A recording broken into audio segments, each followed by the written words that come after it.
Should schools reopen right now? And if they don't, is that a year of lost learning for our children?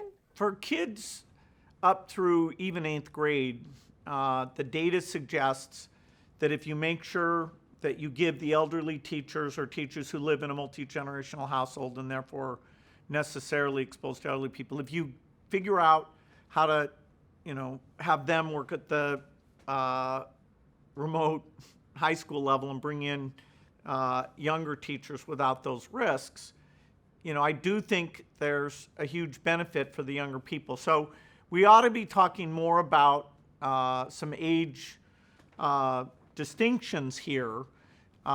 In places with the heavy epidemic, which sadly in the U.S. is a lot of places, high school and college are not going to get organized enough, and the disease transmission rate is much higher as you get up, past say 14 or 15.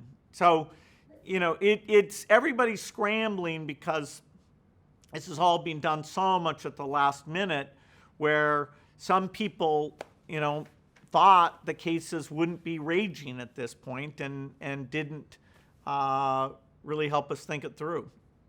Well, and this shift to remote work and school is dramatically reshaping companies and families. And I wonder how you see that having a lasting impact on society. Well, there are great things like telemedicine that people have been open-minded to because they've kind of been forced into it. And there's ways to shape that for lower cost and higher quality.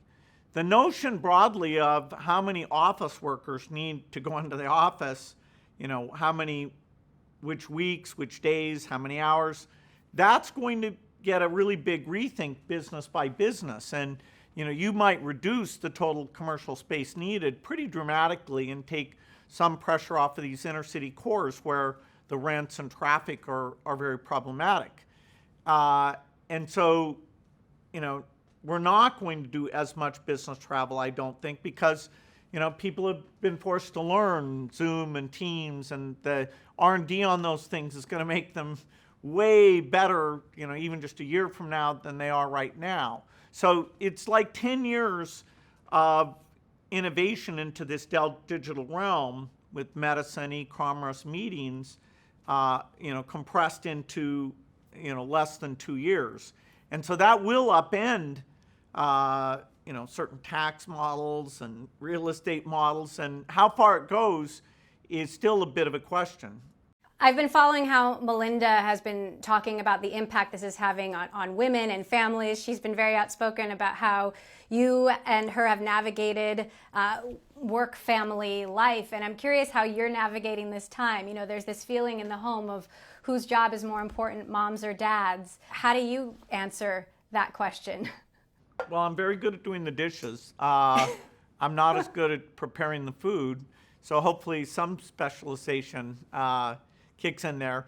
Our kids are older, so we're really lucky. We've actually gotten more time with them than we would have under normal circumstances. And obviously, we have a lot of room in our house and a great internet connection. So, our case is atypically nice, and I've tried to make sure it's not loading her. But I think it's great she's speaking out, because if you're a single parent, if you're in a small space, this is a hugely difficult thing, and it's even hard to measure how tough it's been for those without what